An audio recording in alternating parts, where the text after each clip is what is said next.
Good evening, everyone. My name is David Freese. I am the mayor of Tonganoxie. I'm calling to order this May 15th, 2023 regular meeting of the Tonganoxie City Council. Ms. Huntington, would you call the roll and note that I am present, please? Yes, Mayor. Mr. Partridge? Here. Ms. McCutcheon? Here. Ms. Stevens is absent. Mr. Donnelly? Here. Mr. Dale? Here. Would you join us in the Pledge of Allegiance, please? I pledge allegiance to the flag of the United States of America and to the republic for which it stands, one nation, under God, indivisible, with liberty and justice for all. Thanks, everyone. Item 2 on our agenda is the approval of minutes, where we review and go over the minutes from the previous meeting. Did we have any questions or corrections or anything with the minutes? If not, I would entertain a motion to approve. I'll motion to approve. Thank you, Ms. McCutcheon. Is there a second? I'll second. Thank you, Mr. Partridge. All in favor, say aye. Aye. All opposed? Motion passes. Item 3 is the consent agenda for the review of the bill payments from the previous period. Is there any questions or concerns regarding the the bill payments? If not, I would entertain a motion to approve. I'd make a motion we approve them as presented. Thank you, Mr. Donnelly. Is there a second? I'll second. Thank you, Ms. McCutcheon. All in favor, say aye. Aye. All opposed? Motion passes. Item 4 is old business, which serves a couple purposes. It's an opportunity for people to come and speak to the group for 3 minutes at a time. If they signed up before the deadline, Mr. Porter, did anyone sign up to speak? No signups, Mayor. All right, thank you. Moving on to new business. Item A is consider application for special event permit from the Tonganoxie Recreation Commission for an event at the Tonganoxie Water Park in July 2023. Mr. Porter. Thank you, Mayor. The item you see included in the packet for consideration this evening is the first year of a proposed event, and we've got Jennifer Feeney, the new program director with the Tonganoxie Recreation Commission, here tonight to answer any questions you might have. I'll give a quick staff overview, though, to introduce the item. It's being presented to you tonight because it involves the use of the water park, a city-owned and operated facility, and it's a little bit different than our typical rentals or otherwise uses of the event space as an event space. The event's proposed to occur in July of this year, and it would be hosted by the Rec Commission, who would complete the necessary insurance provision and other arrangements for using the facility. We'd staff it with city lifeguards, and they'd be present during the hours of the event. And Darren Shoup would coordinate that like he does other rentals that are scheduled regularly throughout the season. What's a little bit unique about this is it's not a private rental with a closed group. It's through the Rec Commission, and it's open to the public for any who would attend and pay the admissions fee determined by the event for joining the event at the space. From city staff perspective, we don't have other concerns or recommendations to share with you other than as we approach the event and get closer and finalize a few details, we'd ask the applicants to coordinate closely with our manager, Darren Shoup, as to the operational needs. And I think Jennifer's also prepared to address a little more detail about the admissions fees that they're envisioning and the process. So unless you have questions for me, I will turn it over to her for the rest of the discussion.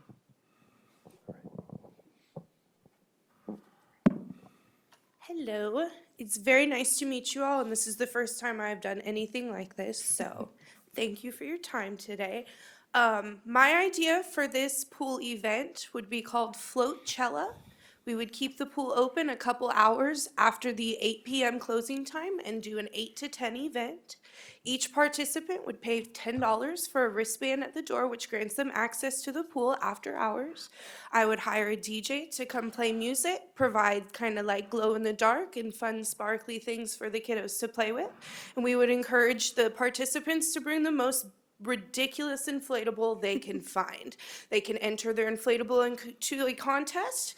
TRC will judge the contest, and the winner would win a prize, probably including some of our merchandise I just gave you guys and some free day passes for the recreation center. I worked in Mission Parks and Rec for 2 years. They do about 4 or 5 pool events every summer, and every time they have a big turnout, and the city loves having something special to do at the pool, especially as the sun goes down, because that's a rare opportunity. Admissions would go, we would take care of selling the wristbands and working with Darren Shoup on what he would want to keep from those fees. We've talked about so far, just the normal day fees that he charges at the pool would come out of the money we make from the $10 wristbands. The person selling them will keep track of the children and the adult numbers that come in so we can come to a final number on that. Darren Shoup has agreed to supply with lifeguards, so safety standards are met for the whole event. If he struggles to get enough lifeguards that want to stay late and help us, me and Mr. Brad Eccles, the director over there, have talked about reaching out to Baser and Leavenworth and other public pools to see if we could borrow some lifeguards for the event, and we would be in charge of hiring them and paying them. And then we would be in charge of bringing a vendor on. I was thinking like an ice truck, like a shaved ice truck to come on. And then we would manage the participants there, make sure they're following rules, have their wristbands, any parking issues that may occur. Like if I see that there's going to be a huge turnout for this, I would come to the city and talk to you about how can we manage parking for this situation. Since it's a first event of its kind out here, this will definitely be as we go along, we will solve the problems. But with my 2 years in Mission, I became a professional, what we call pivoting over there and making things happen and keeping people safe and having fun. And I think this would be a really cool thing for the city. Part of recreation is bringing fun to an area. Life gets really stressful. Everybody's working super hard. My job in recreation and in my heart is to bring fun, light, stress-free experiences to the city I work in. And I think that the pool is a great platform to start hosting events of this kind to bring that to Tonganoxie. Cool, fantastic. I just want to say that since we've moved into the new facility, the energy building around the rec and that you bring has really been apparent. So thank you for all of that. Council, do you have anything that you want to add? That sounds so fun. What's that? I want to go. Is there age limits or? There would be no age limit other than what the pool already has in play. In my head, I believe it's like 14 or under needs to be supervised by an adult, Okay. and I would stick with that rule. Okay, very good. Well, Definitely a family friendly. I know the Coachella part of it kind of brings an air of like, ooh, is this a party? I would like it to be a family friendly Floatchella. Yeah, Thank you for your enthusiasm. of course. Yeah. That's awesome. Cool. Anything else? Anyone else? If not, I'd entertain a motion.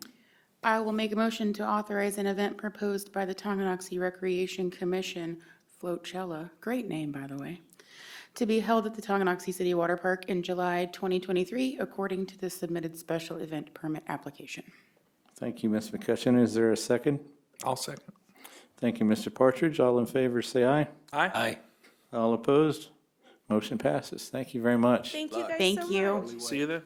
That'll be fine. Okay, item B, consider approval of police station server improvements project. Mr. Porter. Thank you, Mayor. This item is one you may recall from last summer in the 2023 budget development process. We identified the police department's servers as an improvement in need of attention and funding. Since that time, the servers have deteriorated to even more of an extent. They currently are still operational, but staff are recommending that we consider this approval tonight and move forward as soon as possible with purchase of the new equipment and mirroring of what is existing on the server into the new hardware. What we have illustrated is in the agenda statement, the 2023 budget did anticipate costs of only up to $20,000.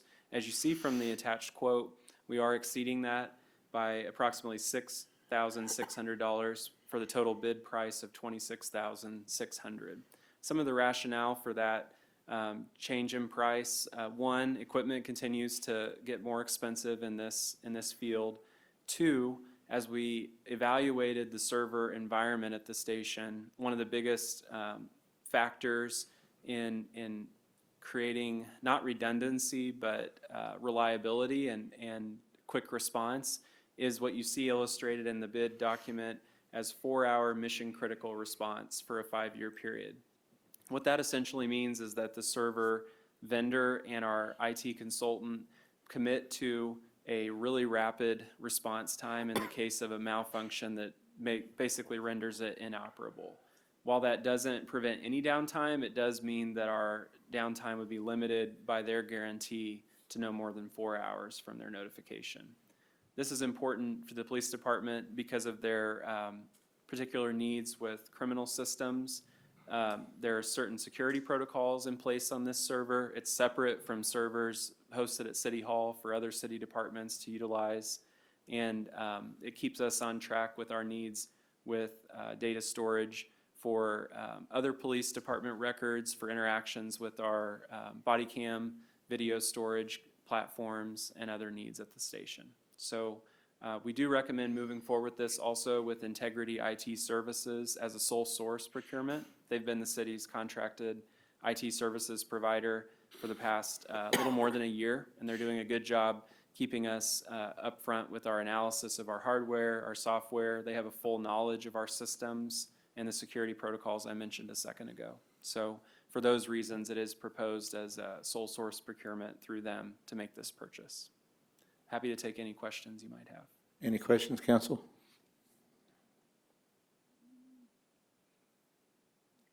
How do we feel about their response time? You said 4 hours is what we're looking at. For mission critical, yep.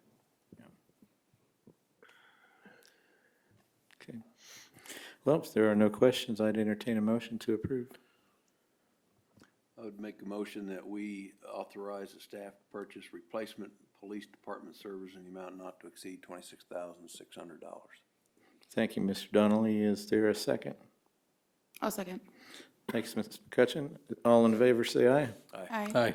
All opposed? Motion passes. Thank you. Item D is the Planning Commission position appointment recruitment update. Mayor, we might have skipped one item, I think. I item am C. sorry, so Correct. sorry. Item C, consider approval of employee benefit insurance plan renewals for 2023, 2024 plan year. Mr. Porter. Thank you, Mayor. This item is probably the most excited we've ever been as staff to bring you an insurance renewal. It's an annual item that before open enrollment period, which would commence in June for a plan year starting July 1 for our employee benefits, we look at the market, look at the services our plans are providing to employees currently, and look at what alternatives we can consider and possibly recommend. This year, this agenda statement, which I apologize for its length, it is 3 pages, but it details for you the evaluation, the analysis, and the outcomes of bids for health, dental, and vision coverages separately. We also offer some ancillary benefits under a cafeteria Section 125 plan, but as those are paid entirely by city employees in each case, those aren't brought forward annually for your consideration for renewal, essentially, of those options. Health insurance is the one we want to focus on the most, as it's the highest cost to the city and the one the city contributes the largest percentage of the premium charged each month for employees. So if you remember in prior years, for at least the last 7 years, the city has utilized what's called age-rated plans. And so a quick explanation of that is, as an employer under 50 FTE equivalents for the insurance companies, we were authorized under the provisions of the Affordable Care Act to offer a plan that employees and their dependents are submitting their ages and they get an individualized quote of a premium back. While that seems to be a good system, and it is in a sense equitable, and that the higher risk aged people, whether that's low, high, or some combination of that with families, pay more or less according to that risk, It also presented extremes in some cases, and they didn't necessarily have to do with, I would say, health conditions. It's obviously a actuarial-based formula that developed those premiums. The other thing that was hard is when we recruit for a new employee and they want to know about our benefits, we would collect their ages, give them a quote, maybe scenario quotes, and they would have to gauge us against other employers that don't typically practice in the age-rated structure. There aren't, I would say, too many competitive organizations with us that offer that type of plan, and it did make it hard to recruit and explain to someone what they could expect for premiums, other than every year you're getting older, your dependents get older, and so likely it is going to raise every year as you meet next thresholds or costs go up for the industry. What we were excited to hear this year is that for the past 3 years, we've been able to get quotes for a level-funded plan, which is what you're probably more familiar with from any experiences with larger organizations. So there's a price for an employee only, employee spouse, employee children, and employee family. That offers a lot more certainty. It also, in the healthcare legal sense, allows us to participate up until we reach 100 FTEs, which is a concern because the library participates with the city, and our seasonal staff at the water park count as a fraction towards our FTE count. So our count has been approaching 46, 47 the last couple years. So we were in danger of losing eligibility for age-rated to begin with. In addition to that, the level-funded plan used to have a provision where the insurance company, if your claims reach too high of a level, just through chance or outcomes, could deny you renewal options, and other providers could do the same, other insurers. They would see your claim history and say, oh, we can't touch that group, they've had costs at this level.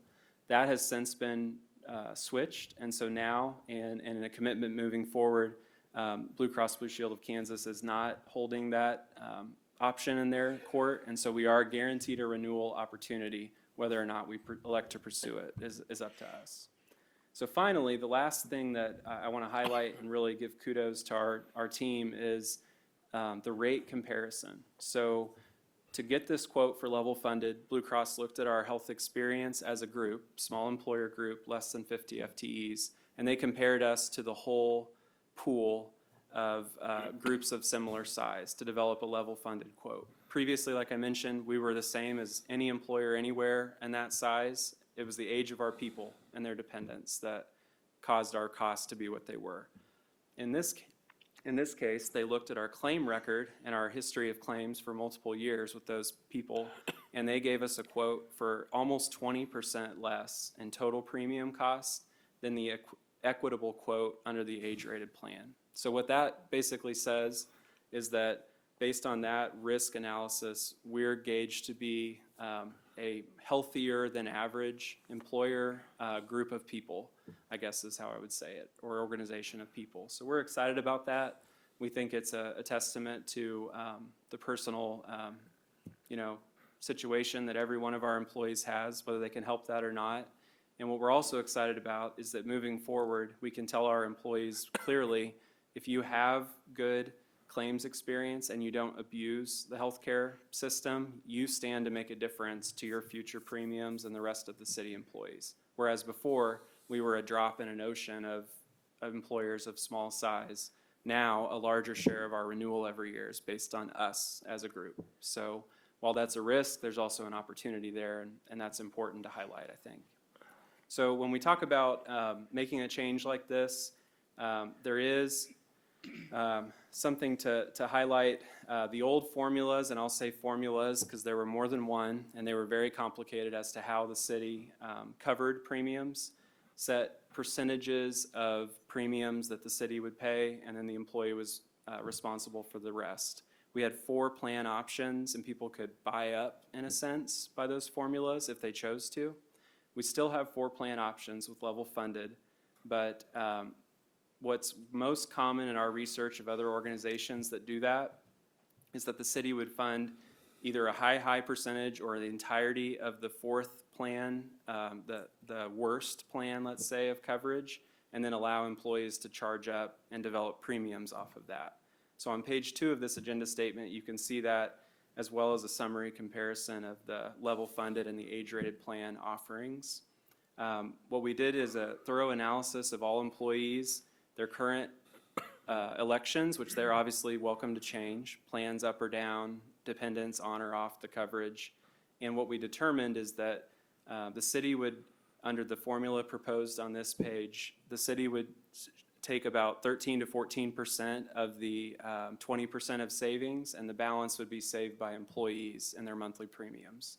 In addition to that, on the count of at least City of Tonganoxie employees that participate, we anticipate that less than 4 would see any premium increase under this new structure, and they would obviously have options to buy up or down and change that situation. But if they stayed with what they're in, only a handful of people would face the possibility of a slight increase in their monthly premiums owed. So in summary, staff strongly recommend that you consider making this change and move away from the age-rated plan.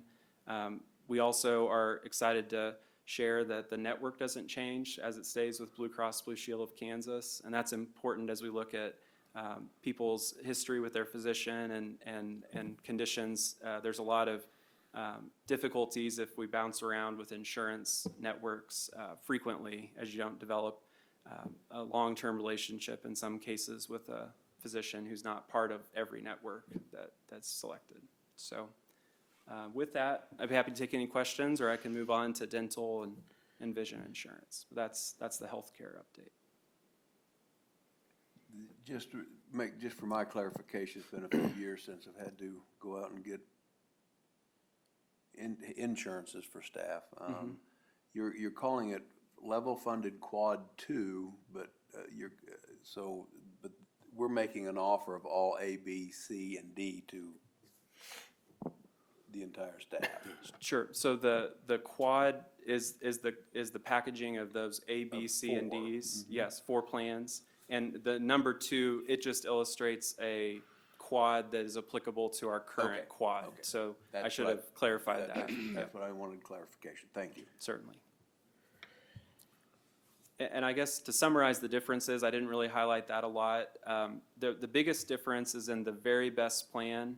The out-of-pocket max is higher in the level-funded quad than in the old age-rated quad, but there are other advantages in deductible and co-insurance and some other aspects that balance that out, or at least make a consideration. And the premium difference of 20% is significant. I mean, that is really good. Okay, I'll move on to dental if there's no other questions. So for dental insurance, the city's traditionally paid 90% of the premium for employee-only coverage and 80% for family. We did collect quotes from 7 different vendors using a brokerage that's experienced in that aspect. Delta Dental of Kansas was not the very lowest bid by a very small percentage, but their bid does include unlimited cleanings up to the max plan amount per year, and it does also include certain other advantages, such as maintenance of the same network, which is sometimes not as big of an issue with dental, but still can be considered. And there was one other small detail, I apologize, I'm not recollecting, but staff do recommend moving forward. It's a net change of about 3%, so the city's share of that is obviously 90% of that change for employee-only premiums and 80% for family. Vision insurance, the city currently offers it through MetLife under the VSP and MetLife Vision Network. We got a 3-year rate guarantee last year from the vendor that was selected. We still could elect to go somewhere else, so we compared with 6 other vendors, and this was the best quote, and we do recommend moving forward with that as well. The city doesn't pay any of that premium, but we highlight it for you all because it again is one of the major insurances between health, dental, and vision. We also have life insurance that includes an EAP or Employee Assistance Program. The city pays 100% of that small monthly premium per FTE for the full-time employees. And the addition of that EAP is also a tremendous asset, because if someone's going through a difficult time or needs assistance with legal matters or any other of a variety of circumstances, that employee assistance program is available to them at no cost for a certain extent. And that is anonymous in use, and it's an important benefit that we offer to protect the well-being of our employees and their families. So all in all, there is a positive budget impact from this renewal. We budget an assumption of an increase every year to start at the midway point. So as we look at things that we've highlighted for things like mill levy reductions or other projects that need funding, this is a way that the city's going to realize savings the end of this year and the first 6 months of next year. So we're thrilled at this bid outcome and think that staff will be generally in either support or hopefully mild excitement about saving money and having still really good coverages. Happy to take any questions you have, though. Any questions, council? I would just ask if generally you think from your lowest paid employee to your highest, is again, you're gonna have kind of a consensus of people like how they feel about this, or do you think it's gonna help one group more than the other? In their opinion of it, or in just in their the opinion. change? I asked for feedback a lot, negative or positive, from our employees about our benefits and the networks and their experiences. While there are small billing issues or card, acceptance or small things, I hear a lot of really good feedback about our vendors, and I think that's reflected in the long history of dental and health vendor maintenance over time. We haven't bounced around, and I think a lot of that's due to that feedback we get, because I've heard alternative things about other providers too. So I do think it'll be widely seen as a good thing to see this level of decrease, level funding. Anyone else? If not, I'd entertain a motion to approve. I will make a motion to authorize approval of level-funded Quad 2 group health insurance coverage with Blue Cross Blue Shield of Kansas, renewal of group dental insurance coverage with Delta Dental of Kansas, renewal of group vision insurance coverage with MetLife, and renewal of basic life insurance coverage with Mutual of Omaha for the 2023-2024 plan year, which will commence on July 1st, 2023. Thank you, Ms. McCutcheon. Is there a second? Oh, I'll second. Thank you, Mr. Partridge. All in favor, say aye. Aye. All opposed? Motion passes. Thank you. Now on to item D, Planning Commission position appointment recruitment update. Mr. Brakovich. Yeah, thanks, Mayor. And just for a second, I want to thank the City Council for taking that action. We always talk about how the employees are the organization's most important assets, and protecting them with good benefits is one of the most critical functions or critical offerings we have to give them. So I want to thank you. And I also want to there's still a lot of work to do as we move through open enrollment, but I do want to recognize Mr. Porter and Jamie Burke from our office, that once the bids come in and the back and forth with the vendor and ultimately Blue Cross Blue Shield, and you settle down into 4 plans, they deep dive into these and take a look at each plan, should an employee select it, and what positive or negative impact each plan coverage would have. And I know you as a group probably realize that's the level of work they do, but before it ever comes up, I just think that level of protection for our employees is, you just don't find that in every organization. So, and they do all the work, so kudos to them. So thanks for that. Quick update on the Planning Commission position. This is one of the one that's available is a city position. Unfortunately, we've not received any interested parties to this point. We've updated our online posting for that. Just would encourage all of you, if you have anyone that you think would be interested or qualified, if they have questions, certainly reach out to staff, or Monica Gee, the chair of the Planning Commission, would be happy to talk to folks to give them an idea if they're just not sure of what it would entail. We can limp along for a little bit because that group is fairly large at 7, and so I believe to have a quorum, we just need 4 voting members, and typically, actually, we've had great attendance on the Planning Commission. It's probably been the strongest since I've been here as city manager. So Just looking for that one key additional person to be interested. Always nice to have a couple of options though, in case there's more than one person, but one would be great. So that's all, Mayor. Thank you. Thanks. On to the city manager report, the 2023-2024 financial report. Sure. So this will be the April report. We have a slightly abbreviated version just because we've had a long night on the financials. We've got all the details that you're typically used to seeing, but we thought we'd focus on some of the major movements, including potential budget amendments. So with that, Mr. Porter, hopefully you've had a chance to catch your breath. Thank you, yes. So this report is on the dais, and I'll reference a couple page numbers of the 11 pages. So page 1, the executive summary, we're through a third of the fiscal year through the end of March, through the end of April. And we currently collected 35% of revenues and spent 29% of expenditures budgeted this year. I only want to pull out a couple highlights from this page. The first is the third partial reimbursement, or for about 45% of cost from the EDA grant, has been received. And so we currently stand at grant receipts of just under $590,000 for that project. That essentially means we've spent a little more than double that amount on the contract, and there's an update later in the packet about those pay apps and how that project is progressing. But we do anticipate close in the next several months completion of that project, but we will have a little bit of a lag of the EDA grant receipts because of the reporting process. Budget amendments are, like George mentioned, the highlight of what we want to focus on. So on page 4 of 11 of the report, we've highlighted technically 4 funds, but 3 sort of issues that are causing the need for mid-year budget amendments. We've reported on these progressively as we've gone through the months of this year and the end of last year, but we wanted to highlight them again and give a recap. So when we hear this item at a future meeting for your consideration, we possibly don't need to go into all the detail at that time unless there are other questions that come up. So the biggest one, in a sense, is in terms of pressing need, is the water capital and sewer capital funds.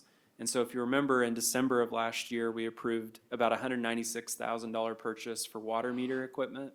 Those equipment orders were placed immediately, but due to delays in receiving that equipment, we've just now, I think, received, if Mr. Heskett was still here, we could ask him, the second batch of those.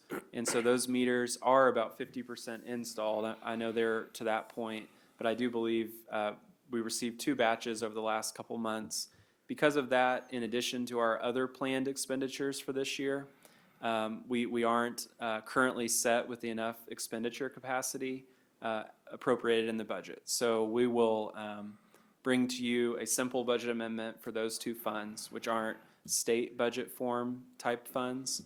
They can be adopted by a simple motion, and for consistency's sake, we're just going to combine them with the next 2 that we will use the state budget forms for. So essentially what this is a timing adjustment with the expenditure of funds coming later than we previously thought.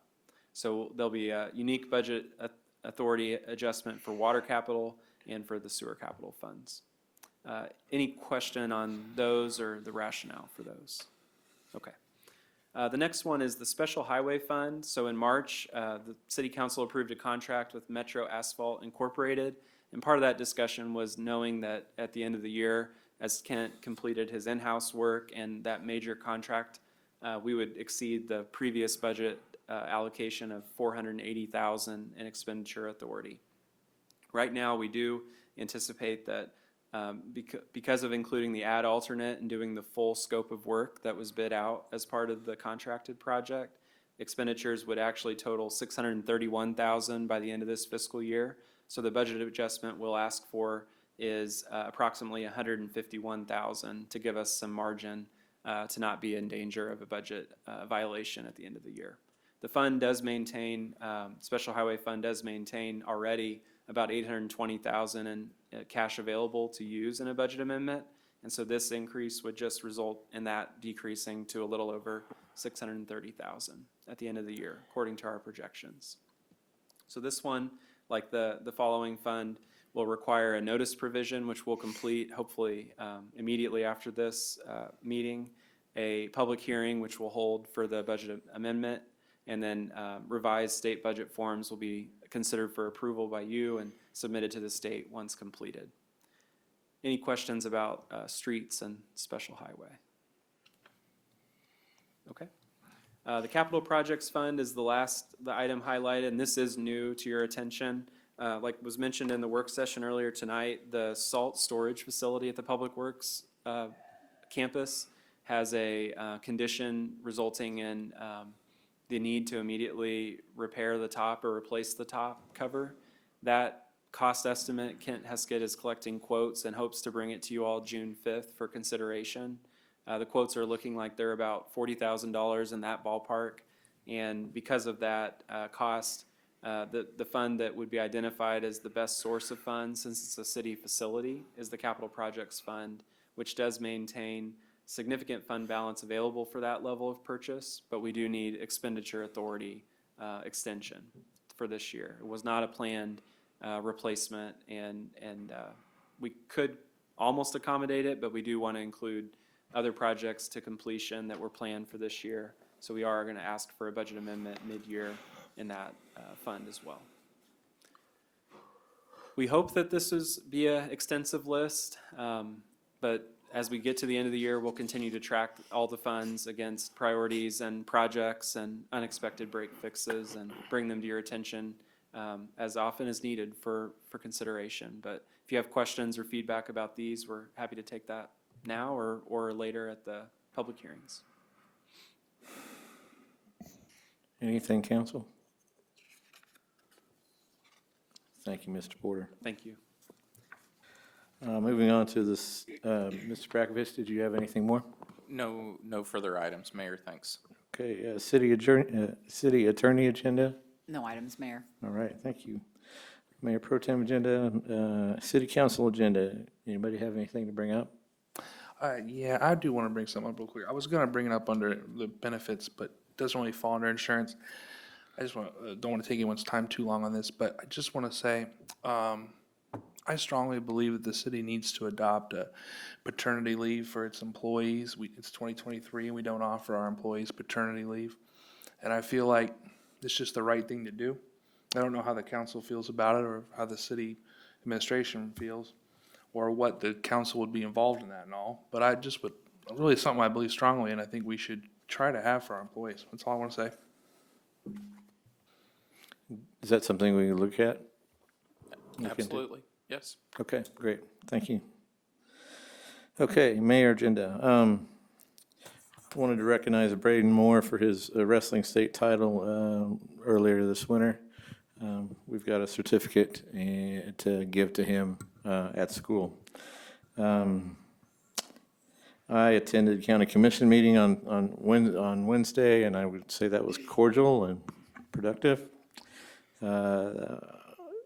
The farmer's market on Thursday had 495 people stop by, which was the highest total attendance of any market yet. And I was at the retirement ceremony for my wife this afternoon, and I was surprised about the turnover, how many young people were deciding to move on. And I don't know anything about teaching, and I don't know anything about what it takes to be an educator, but it just saddened me in some respects that there's 20 opportunities where we didn't connect as a community with these people, with those people. And you know, things like amphitheaters and dog parks and walkways and sidewalks, all those things matter when it helps a person feel like they're a part of a community. And I just would hope that we keep those things in mind, knowing that we've got some other big projects in the pipeline. With that, we have an executive session, I believe. Mr. Donnelly? I move that the city council recess into executive session for, preliminary discussion of potential acquisition of real property located at 605 East 4th Street, which is adjacent to other property owned by the city pursuant to KSA 75-4319B6. The open meeting will resume in the city council chambers at 10 till 8. The executive session will include the city attorney, city manager, and assistant city manager. Is there a second? Second. Thanks, Ms. McCutcheon. All in favor, say aye. Aye. We're in executive session.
Just gotta listen.